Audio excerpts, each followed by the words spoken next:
Well, in 2009, your mom died. Yeah. Yep. And I guess that was your best friend. Yeah. At the in the you world. know in the world. In the whole world. Yeah. And in the whole world. At that point, it seemed like you went into a dark place.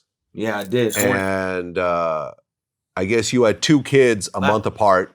Yeah. And you just kind of didn't really care at that point. And it's interesting, now that we're having this conversation, that here you grow up in this household where your dad is out having 21 kids, all these kids are a month or 2 apart and so forth.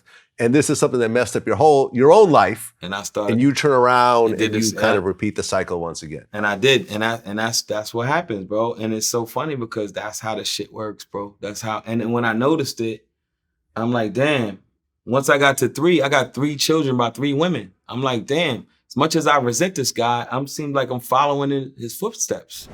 I started trying to make excuses for myself and shit. And going, oh, it was because, I lost my mom. But I really went through like a period of where I didn't give a fuck about my life no more. Like, because my mother was all I had, who I know loved me unconditionally. You know what I'm saying? I've had people tell me, yeah, I love you. And then the second I can't do nothing for them, they gone. You know what I'm saying? So when you start to get that, my mother didn't care if I had $2 or $2 million. She was gonna treat me the same way. She was gonna love me the same way. She was gonna check me when I was wrong the same way.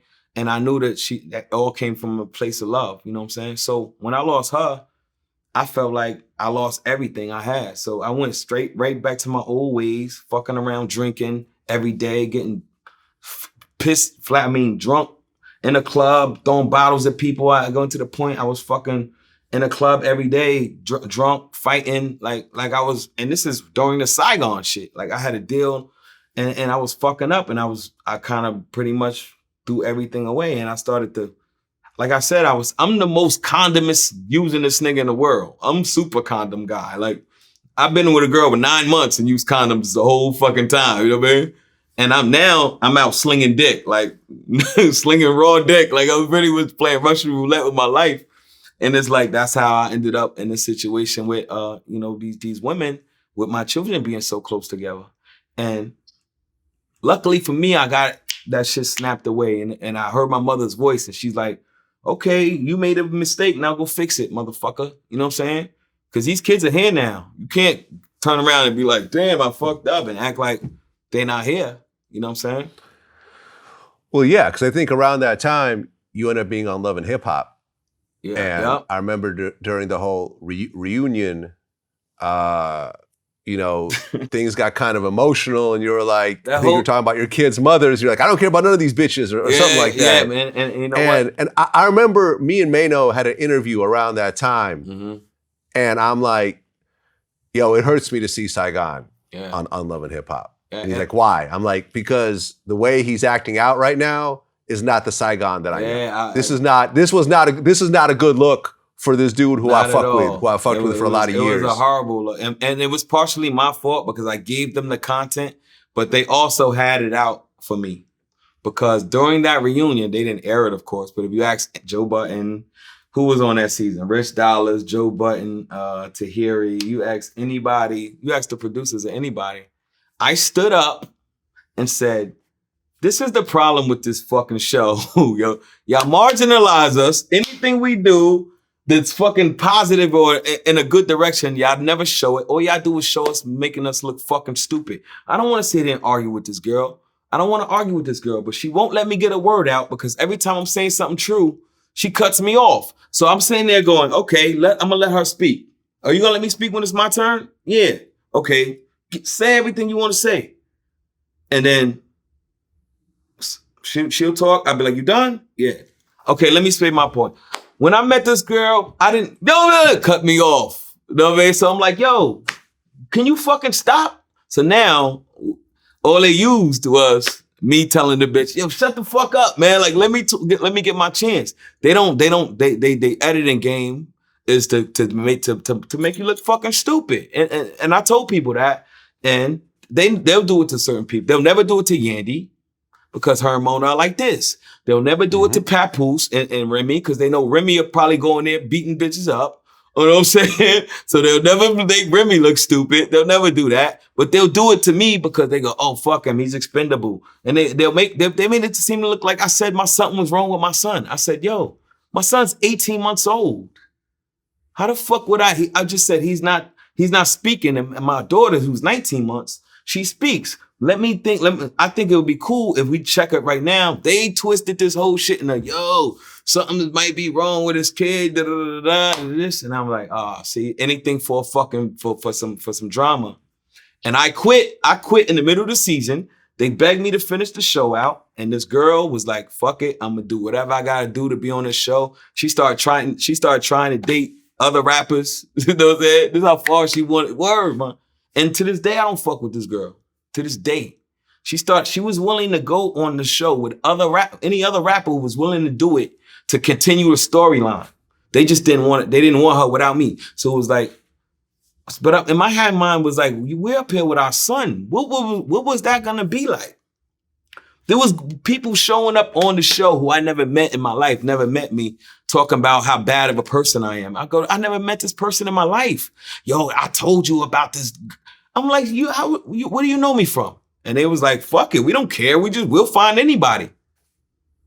And they knew, and I'm talking to the producers. I said, I don't know this girl from, they go, it's TV. Is it reality though? Because if it was real and somebody's up there giving my son's mother advice about me, a person who don't even know me from a hole in the wall, that's not real, Jack. Ask this girl anything about me. She won't know one thing about me. And instead of my son's mother saying, nah, I ain't doing this. I'm not gonna let you bash my son's father because you don't even know him. She's sitting there like a fucking bobblehead doll, going with anything they tell her to do. And that's the reason why we on TV looking crazy. Cause I'm like, yeah. Right. And I remember at one point, you guys even do the DNA test to see if the kid is even yours. Yeah, because it's like, what does that say in itself? And that was a real DNA test. But meanwhile, I've been taking care of this kid his whole life. So I never even asked you for a test. I was willing, most dudes off the rip is gonna be like, yo, we got to get to this. You know what I'm saying? I never asked, I did everything. She didn't even let me meet the kid until he was 10 months old. And I still never asked her for a test. I said, you saying he's mine? I'm going to do what I got to do. I'm going to step up as a father. My daughter loves him. At this point, they brother and sister. I always got them together. But once I seen that she didn't have no kind of loyalty, and I'm big on loyalty. And it's not like, I'm not asking you like loyalty in a relationship because we never been in a relationship. I'm just like loyalty as co-parents. Because, you know what I'm saying? There's certain things you're not going to do to somebody who's a father of your son. You know what I mean? When I see people who disrespect their co-parent to that magnitude, it let me know they're a lower human being because that's just, and everybody like, you disrespected that girl. No, she invited all that shit into, I brought her onto the show and I told her this. I said, look, the only way this is going to make sense, Erica, is if you follow my lead because they're looking for drama. That's what they really care about. This shit should be called drama and love and drama. There's nothing about hip hop that's do with this show at all. This should be called love and drama. That should be the name of the show. So I'm like, don't get caught up in the shit because it's gonna go bad. She was like, don't worry about it. Don't worry about it. I'll never let that happen. And as soon as they start putting that makeup on her face and start giving her fucking car services and treating her like a star, she ran with it. Well, our relationship is bad to this day. Sorry? We still don't talk because of that show. And it's been 7 years. You still don't talk? We still don't talk. We still don't talk to this day because of that show. Even though you have a kid together. Yep. And I'm having a hard time raising my son. Like, me and my daughters, like this. Because of her, and to this day, she'll tell me, oh, it'll be a cold day in hell when you see your son. And I'm like, you know what? I'm tired of it, man. Like, you know what? It's to the point where I'm like, Erica, I'm spent, man. How much of this shit you think I can take? We went on Ayanla Fix My Life, my G. Mm-hmm. Like, I never thought I'd be on fucking Ayanla Fix My Life, sitting on a couch with a fucking life coach like this. What the fuck am I doing here, man? I'm usually a motherfucker giving other people therapy and shit. What am I doing? And I went through the whole process. I said, you know what? If it's going to put us in a better space, I'm willing to do it. She wrote Ayanla. And then when Ayanla started peeling layers and Ayanla was like, you're the problem, bitch. Then she blamed me for it. I'm like, this ain't love and hip hop. Nobody's here to side. They was like, look, young lady, you're the issue here. And then she's like, oh, you manipulated Ayanla. How the fuck I manipulate somebody who with master's degrees in psychology